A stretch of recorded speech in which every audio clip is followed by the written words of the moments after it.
Okay, picture this. It's 2 a.m. You have a massive, grade-defining exam tomorrow. So what do? Do you slam another energy drink and push through? Or do you actually close the laptop and go to sleep? Look, I know you probably think pulling that all-nighter is giving you an edge, but we're going to shatter that illusion right now. Welcome to This Explainer. Today, we are diving deep into the hard neuroscience of why your bedtime is actually the single biggest predictor of your GPA. Just check out this number. Dr. Matthew Walker's research shows that a sleep-deprived brain has a massive 40% learning deficit. 40%! That is a staggering drop in your cognitive capacity. You aren't just, a little foggy or tired. You are biologically handicapped from taking in any new information. So what does a 40% deficit actually look like on test day? Well, it's the literal difference between acing an exam and failing it miserably. You literally cannot outstudy this deficit. Your brain is just refusing to record the data. Let's look at exactly why this happens. Section 1. The sleep-deprived student brain. Now, if you're pulling all-nighters, you're definitely not alone.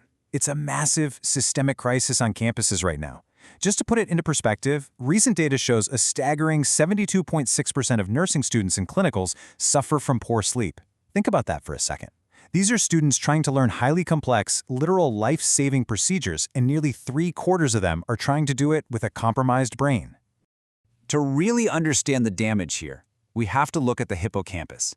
Think of your hippocampus as your brain's informational inbox. A rested hippocampus is like an open inbox, totally refreshed and ready for new facts.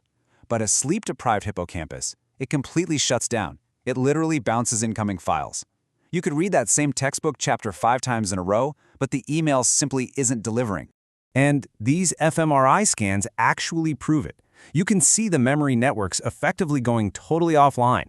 Your brain is a network, and sleep deprivation literally unplugs the router. No connection, no learning. Think of it this way. Your brain only has a 16-hour recording capacity.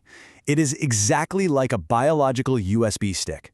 After 16 hours of being awake, it absolutely has to download that data to the hard drive. If you don't sleep, there is no more space. The USB is full, and anything new you try to shove in there just gets deleted. Section 2. How sleep saves your memories. Now, whether you are an extroverted group learner, an introverted solo studier, a hands-on builder, or a big-picture thinker, your biology works exactly the same. You can study however you want, but you absolutely have to sleep to actually save the information. And here is the exact biological mechanism that does it. They're called sleep spindles. Think of sleep spindles as your brain's night shift cleaning crew. During non-REM sleep, these incredible bursts of electrical activity literally carry memory files from the fragile short-term hippocampus up to the permanent storage vault in your cortex. You can actually see the electrical activity of these spindles locking in your memories while you sleep right here on this graph. This right here, this is the physical act of learning. If you cut your sleep short, you are basically firing the cleaning crew right before they finish moving your most important files. And here is a highly counterintuitive fact that totally surprised me. You cannot just sleep it off over the weekend. A really fascinating imaging study found that if you pull just one single all-nighter, it takes more than 2 full nights of recovery sleep to fix your episodic memory. The overall brain connectivity might return to normal, but the actual memory performance remains completely damaged. The files are just gone. Section 3. Bedtime and your exact GPA. Let's look at the hard numbers. First up, consistency really matters. Data out of Washington University proves that consistent sleepers earn a 3.66 GPA, which absolutely crushes the 3.21 GPA of variable sleepers. And get this held true even when they controlled for baseline happiness and SAT scores. Basically, your brain just loves a predictable rhythm.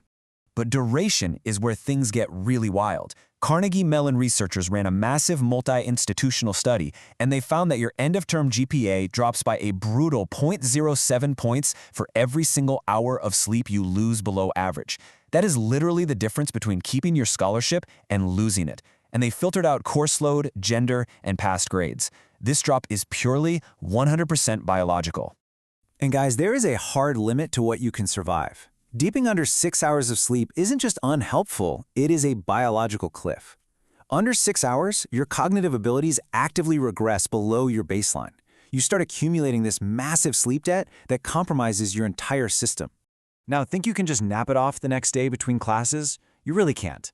Total nighttime sleep duration is the undisputed king. The memory consolidation magic, especially REM sleep, is heavily backloaded in the final hours of the night. A 40-minute nap in the library does not fix a 3-hour nighttime deficit. Section 4. Science-backed sleep habits.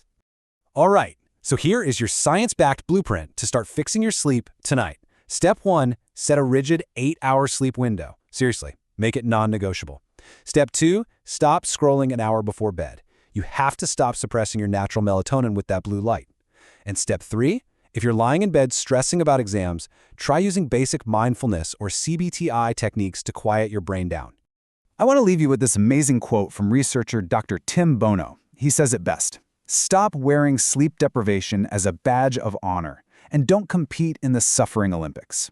Truly, when someone brags about getting 4 hours of sleep, they are essentially bragging about functionally impairing their own brain. It really isn't a flex.